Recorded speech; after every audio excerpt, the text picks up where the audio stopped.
All right, you guys, Taylor Walton here from Hip Hop Inquirer. So we are here with none other than the author of the best-selling book, Lies of a Real Housewife, Tell the Truth, and Shame the Devil.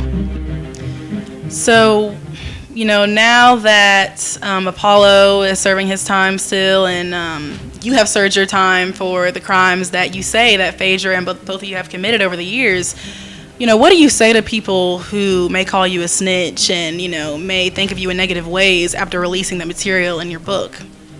It was always troubling for me when people called me a snitch because I felt as if I would have snitched. I would have never gave birth to my daughter in prison. I would have been there when my mother died. I would have been standing over her body instead of Phaedra. That's not the case. I never told. I did all of my time to the door. This is about someone not keeping their end of the bargain. So if I keep my end of the bargain and you don't keep your end of the bargain, then that means all bets are off. So to me, really, it wasn't about what everybody else thought because nobody else was involved. This was about me.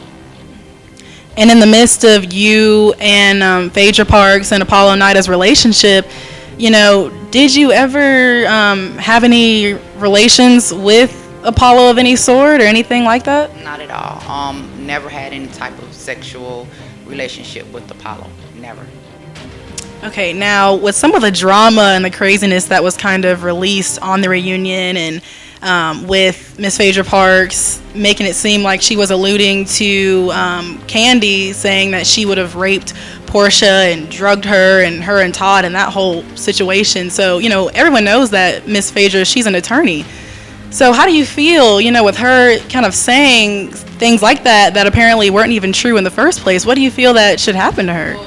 She defamed Candy on TV in front of everybody, which is deserving of a defamation lawsuit. And the reason why I say that is because, let's think about this. She sued me for $30 million, and it was a frivolous lawsuit.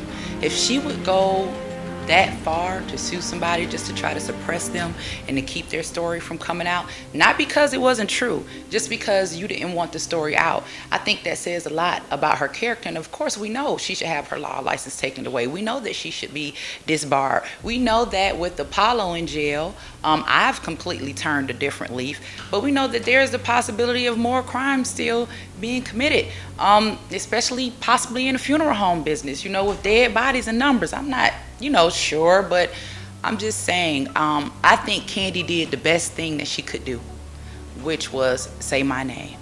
I was the bullet for her gun. I was really all that they needed because I was the truth. I was something that couldn't be disputed. So now it's no longer hearsay. So this was the best thing that Candy could have done. Candy doesn't even have to sue her anymore. It's done. It's out there. And everybody knows what she did to Candy. They know what she did to me, and they know what she did to Apollo.